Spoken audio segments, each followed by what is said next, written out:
Florida says don't say gay, while Orlando vows to keep teaching Pulse history.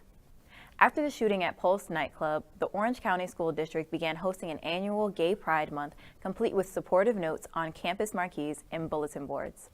School administrators made sure every high school and middle school had a gay-straight alliance, and students were supported if they wanted to use the pronouns that matched their gender identity. Clinton McCracken, 49 years old, a teacher at Howard Middle School Academy of Arts, said of the Don't Say Gay bill, quote, "This is a dangerous bill, which basically tells our GLBTQ students that something is wrong with them. This bill says I won't be able to have conversations or be able to create an affirmative space for my students," end quote. What I love about this is it absolutely sets up the same argument that the state is making in order to support the Don't Say Gay bill. They're saying, oh, we want local control of this. And Orlando's saying, sure, we'll take that argument. We want local control of this.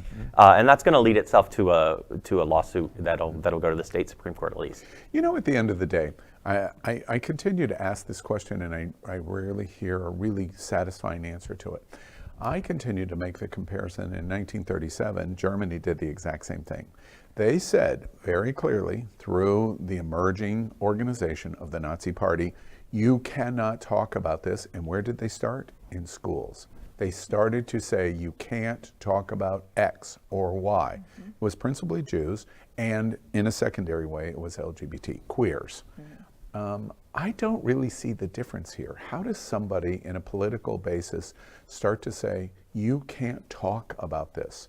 We are going to ban your books that talk about it. We're going to prevent your speech about it. We're going to report you to the Gestapo in 6 weeks. It's a very disturbing trend that we're watching, that we watched in 1937 in Germany, and everybody said, oh, this can never happen again.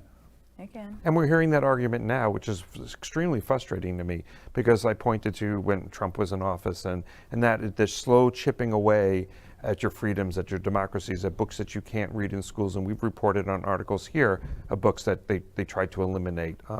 And it just, where do we go from there? You know, and for people to say, or for people to wake up and pay attention, whether they be the students, whether it be, you know, those listening to the other side of the story, when do they stop and listen so that we don't go down this track? It's extremely frightening, because it isn't inconceivable to repeat a Nazi Germany in some fashion in the not too distant future. It's very sad, but history always repeats itself in some way, shape, or form. It absolutely does. LGBTQ plus news is vital for our community and for the broader world as a whole.